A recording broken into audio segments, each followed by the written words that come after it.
2023 সালের 7 অক্টোবর এই দিনটি মধ্যপ্রাচ্যের ইতিহাসে নতুন এক অধ্যায় লিখে দেয়। হামাসের আকস্মিক হামলায় ইসরায়েলে নিহত হয়েছিল প্রায় 1200 মানুষ। সেদিনই ইসরায়েলে প্রবেশ করে হামাস যোদ্ধারা তুলে নিয়ে যায় প্রায় 250 জন ইসরায়েলি নাগরিক ও বিদেশিকে। এরপর শুরু হয় কূটনৈতিক টানাপোড়েন, বন্দী বিনিময় ও মানবিক চাপের পালা।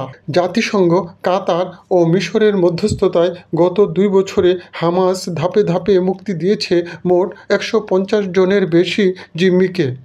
তাদের মধ্যে 2023 সালের নভেম্বর মাসে 105 জন, 2024 সালের জানুয়ারি, মে ও সেপ্টেম্বর মাসে মুক্তি পেয়েছেন 25 জন ও গত 13 অক্টোবর যুদ্ধবিরতির পর এখন পর্যন্ত 20 জন জীবিত ও 12 জন মৃত বন্দির দেহ হামাস ফেরত দিয়েছে। তবে এখনও 16টি মৃতদেহ হামাসের নিয়ন্ত্রণে রয়েছে বলে ইসরায়েল দাবি করেছে। এর আগে 2021 সালের 15 মে ইসরায়েলি বাহিনী গাজার আল জালা ভবন বোমা মেরে মাটির সঙ্গে মিশিয়ে দেয়। সেখানে আন্তর্জাতিক সংবাদ মাধ্যম অ্যাসোসিয়েটেড প্রেস, আল জাজিরার অফিস সহ প্রায় 60টি অ্যাপার্টমেন্ট ছিল এবং গাজায় দখলদার বাহিনীর এই রকম হামলা নতুন নয়। প্রথম বিশ্বযুদ্ধের পর 1918 সালের নভেম্বর থেকে শুরু হওয়া এই আক্রমণ ক্রমেই বেড়েই চলেছে। গত শুক্রবারও তথাকথিত ইয়েলো লাইন অতিক্রম করার কারণে প্রায় 38 জন নিরীহ গাজাবাসীকে আইডিএফ হত্যা করেছে, যদিও এই ইয়েলো লাইনের কোনো চিহ্ন গাজাবাসীর জন্য উন্মুক্ত করা হয়নি। এদিকে ইসরায়েলের বর্বর হামলা থামছেই না। সর্বশেষ তথ্য অনুযায়ী এই পর্যন্ত প্রায় 68,000 নিরীহ ফিলিস্তিনিকে হত্যা করেছে দখলদার বাহিনী। ফিলিস্তিনের গাজা উপত্যকা এখন যেন মৃত্যুপরী। ইসরায়েলের পক্ষ থেকে বলা হয়েছে যে তারা বন্দীদের ফিরিয়ে আনা অব্যাহত রাখবে এবং কোনো ছাড় দেওয়া হবে না। এ বিষয়ে আমরা কোনো ছাড় দেব না। আমাদের নিহত বন্দীদের ফিরিয়ে আনার জন্য যা যা করার প্রয়োজন সবই করব, শেষ মানুষটিকেও। তারা শুধু সংখ্যা পাঠিয়েছে, কিন্তু আমরা তাদের নাম জানি না। আমরা বুঝতেই পারছি না কোনটি কার জন্য।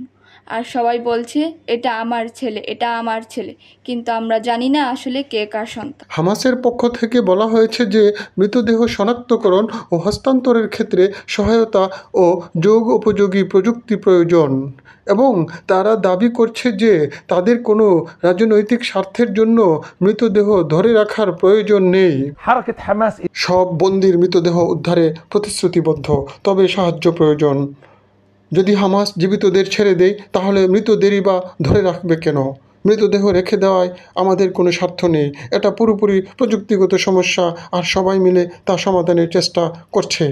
তুরস্ক সহ অনেক পর্যবেক্ষক দেশ ও সংবাদ সংস্থা আশঙ্কা প্রকাশ করছেন যে দেহ হস্তান্তর একটি বৃহৎ চ্যালেঞ্জ।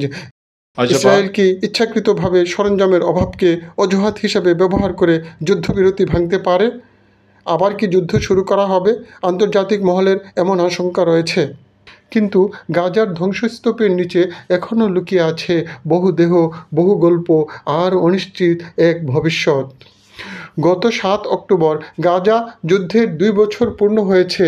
নতুন যুদ্ধবিরতির অংশ হিসেবে 13 অক্টোবর 2025 তারিখে হামাস ঘোষণা দেয় যে শেষ 20 জন জীবিত বন্দীকে তারা মুক্তি দিচ্ছে।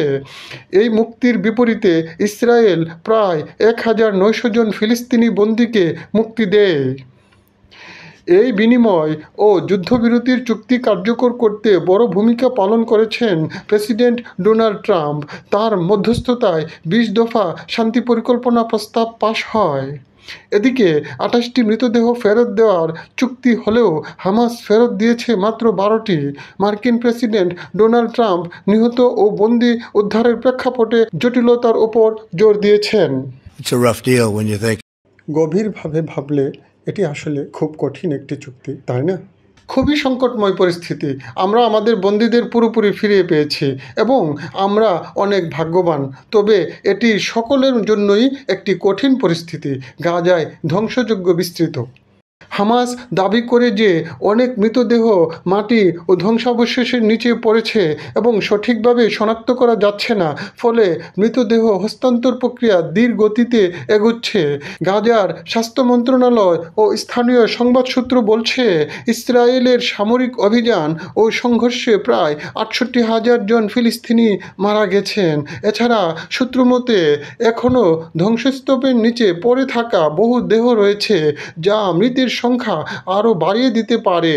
আন্তর্জাতিক বিশ্লেষকদের মতে বর্তমান পরিস্থিতিতে দ্রুত ত্রাণ ও ফরেনসিক সহায়তা পৌঁছে দেওয়ার পাশাপাশি স্বচ্ছ ও আন্তর্দেশীয় সমন্বয় ছাড়া বহু পরিবারের জন্য চরম মানসিক ও সামাজিক ক্ষতি এড়ানো কঠিন হবে। ডেস্ক রিপোর্ট, আবর্তন সংবাদ।